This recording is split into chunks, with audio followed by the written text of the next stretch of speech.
بسم اللہ الرحمن الرحیم. فیضان رمضان کے ساتھ آپ کی خدمت میں حاضر ہیں. مسلم تہذیبی روایت میں سوسائٹی کی اصلاح اور خیر کے فروغ کے لیے دو ادارے وجود میں آئے، ایک مدرسہ اور ایک خانقاہ. مدرسہ وہ ادارہ تھا جہاں سے علم و فضل کے منبع کی حیثیت سے اس کی حیثیت تھی اور اس کے اندر سے بہت سارے لوگ اٹھ رہے تھے جو علم کی دنیا میں ممتاز تھے. ابن رشد، ابو علی سینا، غزالی، یہ سارے لوگ مدرسے کی پیداوار ہیں. خانقاہ وہ ادارہ تھا جہاں سوسائٹی کی روحانی اور اخلاقی تربیت ہوتی تھی. ایسے لوگ اٹھتے تھے جو لوگوں کے اخلاق کے تزکیے کے لیے، لوگوں کے کردار کے تزکیے کے لیے اپنا کام کرتے تھے. یوں مدرسہ اور خانقاہ کی جو مروجہ روایتیں تھیں ان کی مشترکہ کاوشوں کے نتیجے میں مسلمان سماج علم و فضل میں بھی پیچھے نہیں تھا اور اپنے اخلاقی مدارج کو بھی آگے طے کر رہا تھا اور اخلاقی طور پر بھی بہت توانا معاشرہ تھا. لیکن بدقسمتی سے کہ دونوں معاشرے کے ادارے زوال پذیر ہوئے. مدرسہ بھی وہ نہیں رہا جو پہلے تھا، خانقاہ بھی وہ نہیں رہی جو پہلے تھی. اب ہمارے ہاں سے کوئی ابن رشد نہیں اٹھا، کوئی ابو علی سینا نہیں اٹھا، کوئی غزالی نہیں اٹھا. اسی طرح سے خانقاہ کے اندر سے کوئی جنید بغدادی نہیں اٹھا، کوئی شاہ ولی اللہ نہیں اٹھا، کوئی باقی باللہ نہیں اٹھے اور کوئی علی اجویری نہیں اٹھے. یہ روایت زوال پذیر ہوئی مدرسے کی بھی اور خانقاہ کی بھی. اقبال نے اس پس منظر کو دیکھا، اس زوال کو دیکھا تو وہ پکار اٹھے کہ اٹھا میں مدرسہ و خانقاہ سے غمناک، نہ زندگی نہ محبت نہ معرفت نہ نگاہ. گویا نہ علم حاصل ہو سکا، نہ لوگوں کے اندر معرفت پیدا ہو سکی، اور معلوم ہوا کہ یہ دونوں ادارے موجود تو ہیں لیکن ان کے اندر وہ روح نہیں رہی جو ان کی روایت کے اندر وابستہ تھی ان کے ساتھ. یہ زوال کیوں ہوا؟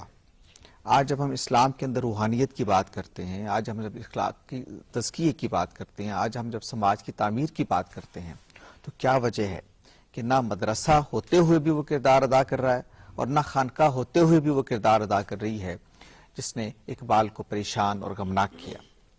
آج ہم اپنے مہمانوں کے ساتھ اس بات پر گفتگو کریں گے کہ ہمارے ہاں یہ جو اخلاقی زوال آیا اور مدرسہ و خانقاہ کی روایت کا زوال آیا اس کی وجہ کیا ہوئی.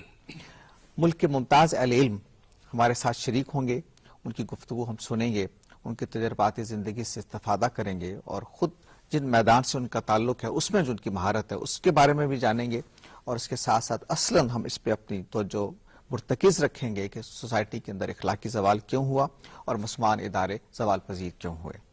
آپ اس پروگرام میں ہمارے ساتھ شریک ہو سکتے ہیں اپنے ٹیلی فون کالز کے ذریعے.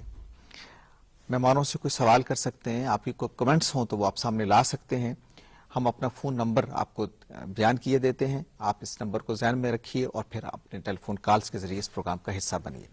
ہمارا نمبر ہے 051-921-2648 921-2648.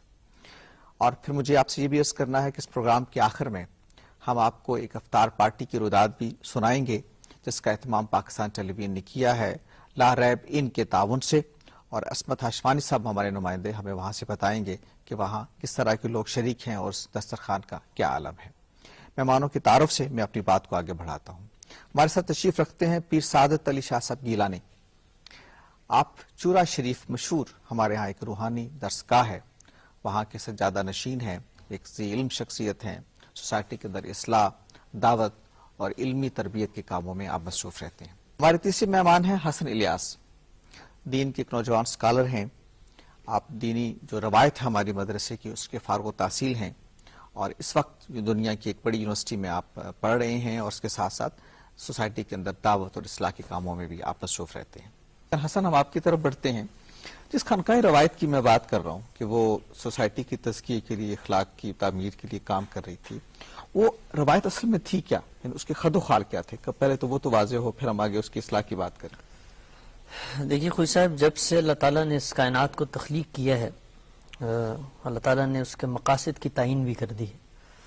یہ کائنات جیسی اپنے وجود میں آئی، اللہ تعالیٰ نے اس بات کا باہم اہتمام کیا کہ خدا کی جو اسکیم ہے اس کو تشکیل دینے کی، اس سے لوگوں کو آگاہ کیا جائے. قرآن حکیم میں اللہ تعالیٰ فرماتے ہیں کہ خلق السماوات والارض بالحق، کہ یہ کائنات میں جو زمین و آسمان ہے اس کی بنانے کی جو نوعیت ہے وہ بالکل ٹھیک ہے. حق پر قائم، بالکل ٹھیک جگہ پہ بنی ہے. اور دوسری جگہ آپ فرماتے ہیں خلق السماوات والارض لیبلوکم ایکم احسن عمل. یہ کائنات زمین آسمان ہم نے اس لیے بنائی ہے تاکہ ہم جان سکیں کہ کون اچھا عمل کرتا ہے. گویا ایک دارالامتحان اللہ تعالیٰ نے تشکیل دیا، اور پھر اس دارالامتحان میں یہ بات لوگوں تک پہنچانے کے لیے سب سے پہلے اس نے آپ کی فطرت میں بات الہام کر دی کہ اس دنیا میں آتے ہی آپ اس بات پر غور کریں کہ دنیا میں آپ کو کیوں بھیجا گیا. اس کے بعد اللہ تعالیٰ نے رسولوں کے ذریعے اور نبیوں کے ذریعے یاد دہانی کی ایک پوری اسکیم جاری رکھی، جس سے لوگوں کو وہ دنیا میں آ کر بتاتے رہے کہ خدا کی بات کیا ہے، اچھائی کی طرف آؤ اور برائی سے دور ہٹو. یہی اسلام تھا. سیدنا آدم علیہ السلام سے اس کا آغاز ہوتا ہے، اور رسول اکرم صلی اللہ علیہ وسلم پر اس کی آخری تکملہ تتمہ اسلام کا وہ سامنے آتا ہے. اس لحاظ سے قرآن جو ہے وہ اسلام کی پہلی کتاب نہیں ہے بلکہ آخری کتاب ہے. اللہ تعالیٰ نے اپنی اس آخری کتاب کے اندر اور رسول اکرم صلی اللہ علیہ وسلم کے سنت کے ذریعے امت کو بتا دیا ہے کہ دین کیا ہے. لہٰذا دین کا کانٹینٹ تو قرآن و سنت ہی لیا جائے گا. اب اس دین کا ابلاغ لوگوں تک کیا جاتا ہے، اس ابلاغ کے لیے مختلف اسالیب استعمال کیے جاتے ہیں.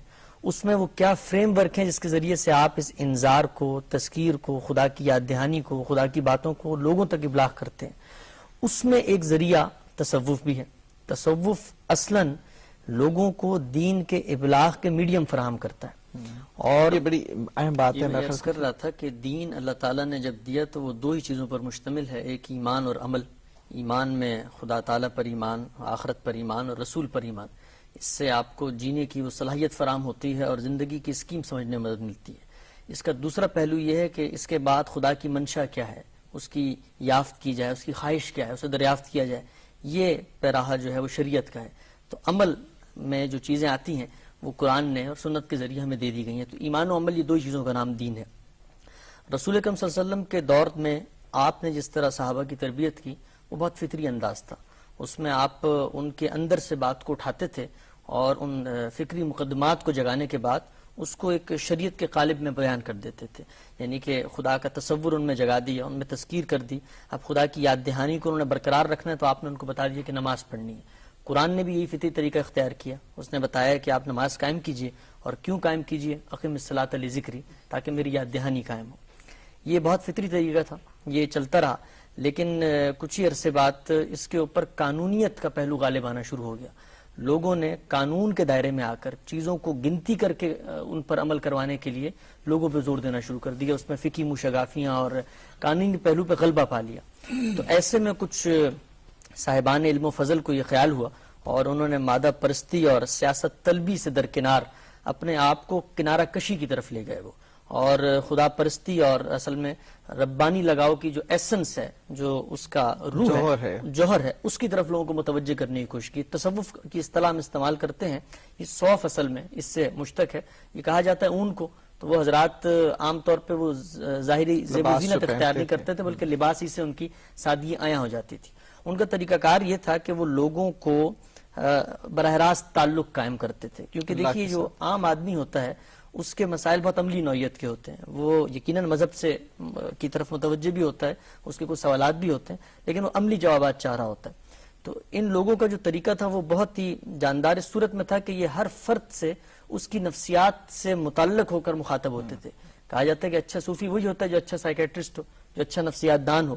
جس طرح صحت، جسمانی صحت کے لیے ایک اچھا طبیب چاہیے، اور وہ اچھا طبیب جب تک درست تشخیص نہ کر سکے تو علاج نہیں کر سکتا.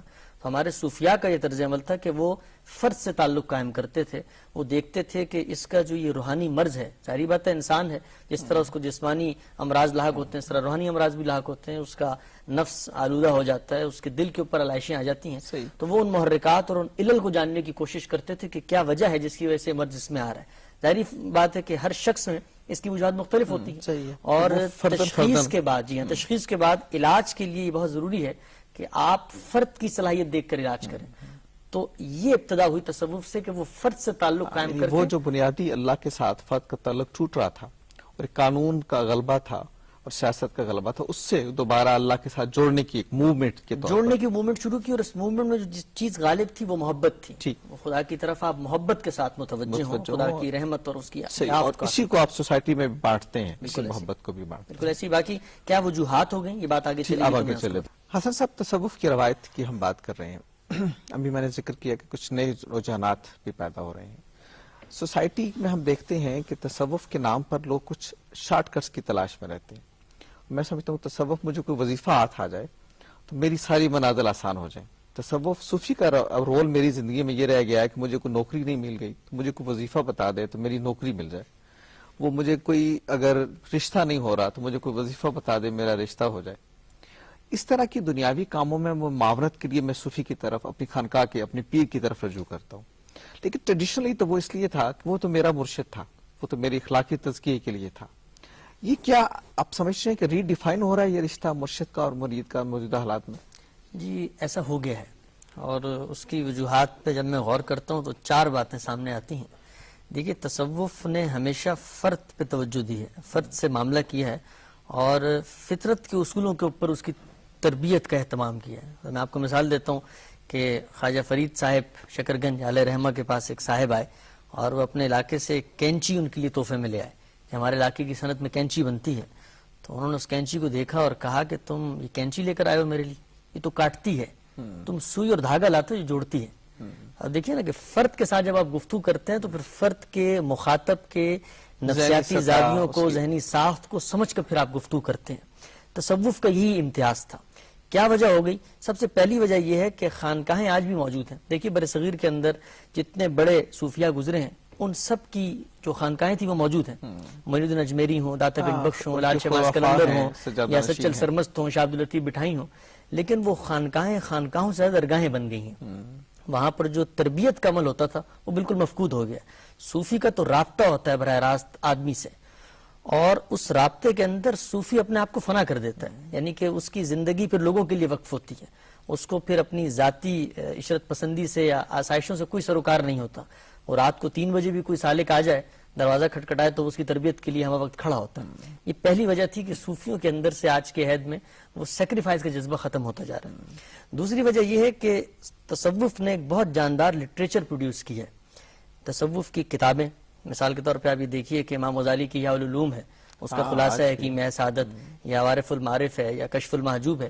یہ ساری کتابیں بہت عام فہم اور سلیس اسلوب میں سیدھی زبان میں لکھی گئی ہیں، اس میں لوگوں کے مسائل کو ایڈریس کیا جاتا تھا. پھر اس کے بعد اور جو اسالیب ہیں، مثال کے طور پہ شاعری میں آپ دیکھیے کہ شیخ سعدی ہیں، یا اس کے بعد حافظ شیرازی ہیں، اس کے بعد آپ یہ پنجابی کا آپ نے ذکر کیا بابا بلے شاہ ہیں، وارث شاہ ہیں، اور بہت سارے اس طرح کے شاعر ہیں جو لوگوں کو مخاطب کر کے شاعری کو ان سے متعلق کر دیتے ہیں. تو ایک زندہ روایت لٹریچر کی رہتی ہے، وہ بھی ختم ہوتی جا رہی ہے. حسن صاحب میں چاہوں گا کہ اس کو تھوڑا سا اور آگے ہم بڑھائیں، لیکن وقت ہمارے.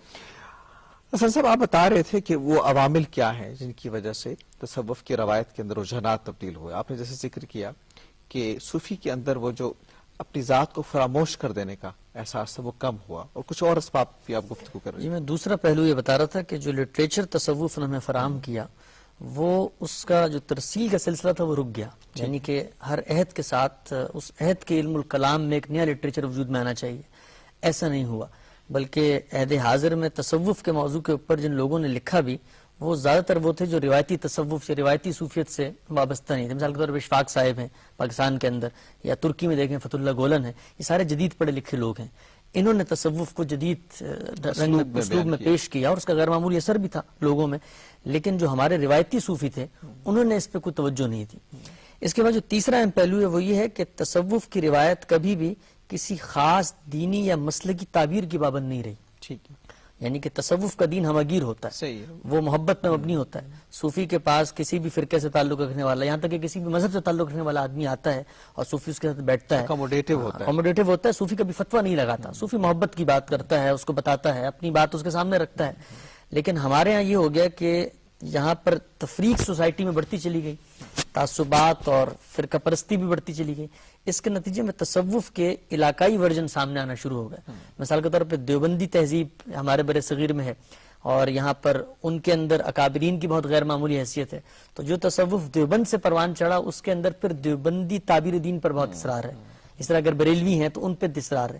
تو یہ چیز پہلے نہیں تھی، جس کی وجہ سے تصوف کی جو تاثیر تھی وہ ہمگیر تھی اور وہ سوسائٹی کے سارے طبقات میں محترم تھا. جی بالکل ایسی تھا. اور چوتھی چیز جو میرے نزدیک وہ یہ ہے کہ وہ اس صدی کے اندر ہو گئی کہ دین کی جو سیاسی تعبیر ہے اس نے لوگوں کو بہت متوجہ کیا.